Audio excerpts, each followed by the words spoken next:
Hey guys, we're here with Yiap, who's just about to complete the Institute of Data Cybersecurity program. How you going? Going good. Thanks, Andrew. Appreciate you having us on this little interview video call. No worries. So how's the new job at Triskele Labs? Things are going really well. As you might notice, I look a little bit different to my pictures that I've provided. I've got a client meeting in a couple of hours, so looking the part for this particular consultation that we're doing. But things are going really well. Things have been really busy. We obviously had a little bit of a break over the holidays, but it's 2021 is going to be a massive year for cybersecurity, so things are well and truly underway. Fantastic. Yeah, congratulations on the job. Thanks very much. All right. So for those of you that don't know, Ez was studying with us at the UTS Institute of Data course doing the cybersecurity program and successfully landed his first cybersecurity role at Triskele Labs even before the course finished, which is a pretty outstanding achievement. Ez was a recipient of our AIR scholarship program, and in partnership with UTS, what we did at the Institute of Data was create a scholarship program to help folks transition from the travel industry and get into the cybersecurity industry. So it's fantastic that Ez has been able to achieve that goal, all within the 24-week duration of the program.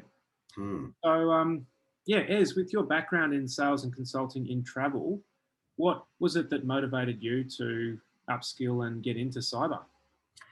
Well, it wasn't the travel industry was, well, I didn't love it, but it pretty much ground to a halt with COVID. So I saw the fast growing, cybersecurity industry and decided that that was going to be an interesting, challenging workscape. So decided to make the pivot. And, it's got a skill shortage at the moment. So I think there's a need for diversity in professionals, people that can bring open-mindedness, unique thinking, and different experiences to the cyber world, and a lot of those soft skills that transfer. And so, yeah, I made that decision and jumped on board. Fantastic. Tell us about your career before cyber. How many years of experience did you have and what were you doing? For sure. So I didn't have any cybersecurity experience by the books, but when I started doing the course, I actually did realize that just through business, through the leadership experience that I had, that there was a lot of skills that I had that applied to the industry, whether that's from seeing the way that other companies or business practices work and what the cyber opportunities are within that, to just all the ways that you need skills, whether it's communication, professional writing, being able to make networks and connections, all those things that really do transfer through to the cyber industry. So that worked really well. But my history was, it's quite diverse and, all over the place, from being a mechanic to teaching English overseas to then getting into the travel industry where I was for, for a good 10 and a half years. But, all of those experiences combined, I think, put me in a really good position to upskill through the Institute of Data course to position myself well for a new career and a different aspect in this job. Yeah, awesome. What is it what did you most enjoy about the cybersecurity program? For sure. I think having that experience within retail and within business, so seeing where those goals overlapped with cybersecurity and how they could support risk strategies, enable businesses to grow, and I guess achieve both of those things, because cybersecurity really is there to support the business functions and those goals. And that really was part of what I enjoyed. And then, of course, having a trainer that had been in the cybersecurity industry for so long, bringing real world life experience, bringing people in from his network and world to share those experiences, really was part of connecting me and the studies to people in the real cyber world. And that helped, I think, bridge that gap and really see what the cybersecurity world was like, rather than it just being a purely theoretical experience. So that's what I really got out of it. Yeah, fantastic. That's great to hear. Yeah, that's why we do that, because folks that have real world industry experience that work in the profession, they just have such a different perspective to academia, I guess. Yeah, absolutely. Now, I mentioned before you did get a job before the course wrapped up, and that does happen from time to time. How was it that you achieved that? What was it that you did that enabled you to achieve that outcome? For sure. Well, I guess when I started the course, I didn't really understand all the different types of roles and jobs that there are available in cybersecurity. And I think that's one of the greatest opportunities we have to educate people and help them, empower them, is to, open the doors to what jobs are out there in the cyber industry. But so I started really digging deep into what was out there, talking to people, connecting on LinkedIn, that kind of thing. And I kind of started finding out about companies that, who's out there, who would I like to work for, what kind of role would I want to be in, and so on. And a part of that was getting these kind of, few degrees of separation connection to this company, Triskele Labs. And I looked up, the company and the CEO, Nick Morgan, and I was like, I like his pathway and his progression and the company values, what they stand for. And so, and from there, I started to reach out and basically kick down the doors until they were like, come in, we'll have a chat, and we'll see what we can do. And turned out there was a really good opportunity in business development. I could bring some of the skills that I had and use the cyber skills that I was learning to start a new job.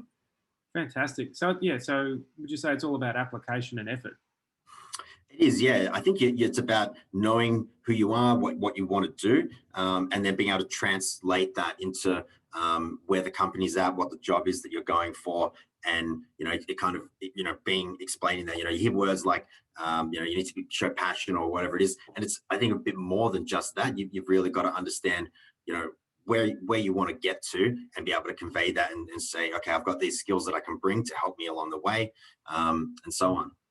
Yeah, I know that I've hired people that have been just so persistent in their application for a job in the past, and it's worked out well. So that's good to hear. Yeah. What guidance would you give someone who's applying for jobs after upskilling? For sure. So I think that pushing yourself is really, really hard. I applied for probably more than 30 jobs in the time since I started the course, or probably a month into the course when I really seriously applied. So you've got to get used to rejection. There's going to be lots of no's. You've got to get a few interviews and have a bit of practice at what kind of questions there are going to be, who are the types of people you'll interact with during that process. But you've got to be really persistent. You've got to push yourself to really find the right roles.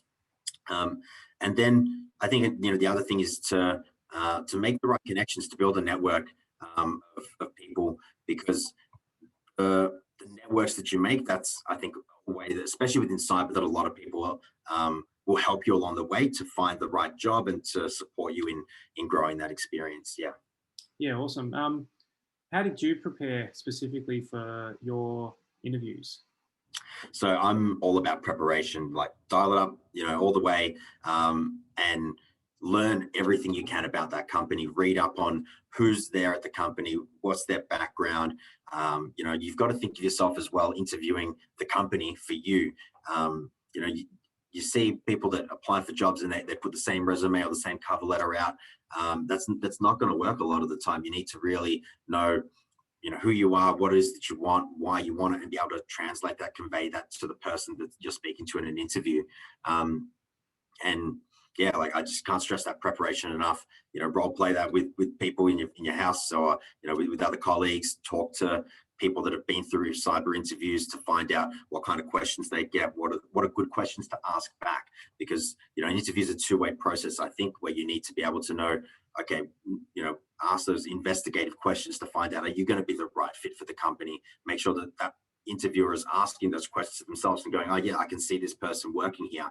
That would be a great fit. They've got these skills that they can bring. Yeah, brilliant. Now, your capstone presentation is coming up. You're just about to complete the program. How are you preparing for your capstone, and what's it on?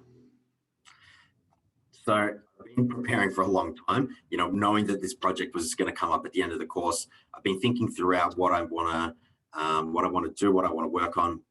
And, I really decided that I didn't want to do something that was a tick box thing to say, oh, this is going to try and help me get a job, or this is what the course wants to hear and see. I thought a lot about, I'm going into a new career. I want to put myself out there and create, a bit of a brand identity for myself as to who I am in the cybersecurity community. So what I've decided to do is I've actually put together and built a framework for cybersecurity based on empowering cybersecurity influence and advocacy. So this is all about the need for cultivating a cybersecurity culture of efficacy. So I've got a framework and a bunch of reports and research around that I'll be presenting next week when I wrap up the course. Fantastic. Can't wait to see that one. Now, do you have any advice for folks preparing for their capstone? How should people approach it? For sure. I think that, yeah, like I said, you just got to decide what it is that you want. This is your chance to demonstrate, what you've learned, but not only what the course has given you, but, what are the skills that you're bringing and combining, and how do you bridge those two things together to show what you can deliver and who you can be in the cybersecurity community. It could be something really technical. If it's technical, then know it inside and out, know the reasons why behind it, what's the use case for it, and so on. If it's something that's a bit more soft skills or advisory, help people to be able to see the possibilities of where this could be used or what it could bring to an environment. Yeah, cool.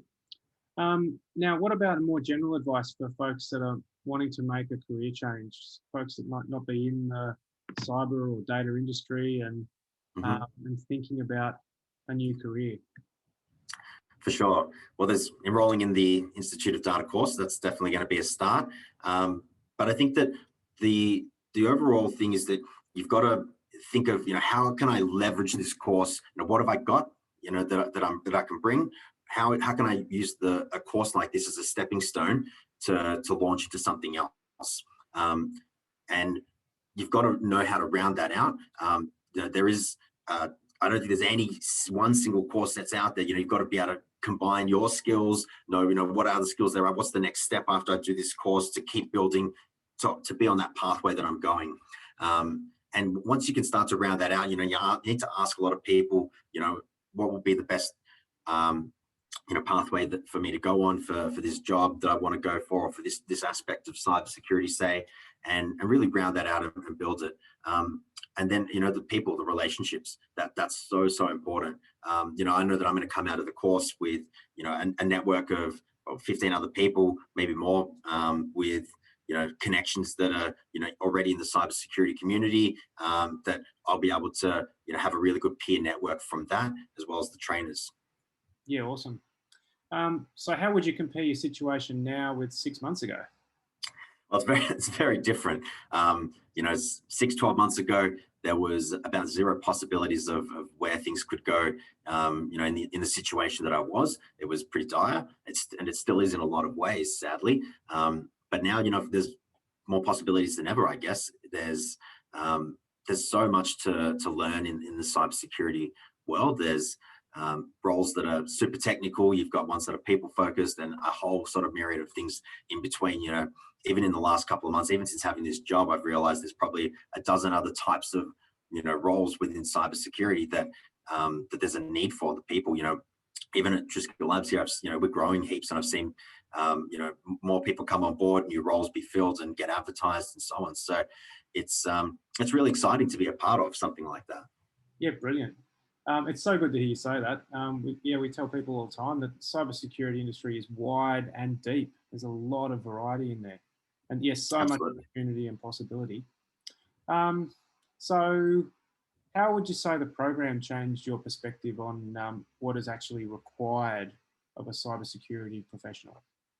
Sure. I think that most people go into cyber studies not really knowing what is expected to be, in the professional industry. But I got a lot of validation that there isn't, a prerequisite for the technical skill that you need. I think a lot of people are afraid that, I don't know programming, or, I don't know how to do this part of it, and have an apprehension because of that. But there's not a real one size fits all type of approach. You've got to, back yourself a little bit, and I think be curious. That the more that you're curious and inquisitive, the more that you're going to dig deeper into, into each aspect of that, or what interests you the most. Yeah, makes sense. Thank you. Yeah, look, I think it's what you've achieved is really significant. It's really difficult to make a career change. Like transitioning and some people never do it. Yeah. You've really nailed this, executed a really difficult task. So, like, well done, congratulations. Have Hey, you got thanks. any final thoughts for us? Yeah, absolutely. I guess when I think about how I can help people, because I'm really passionate about growing this cybersecurity culture, I think that you need to take a chance on yourself, just as much as you're asking someone to take a chance on you.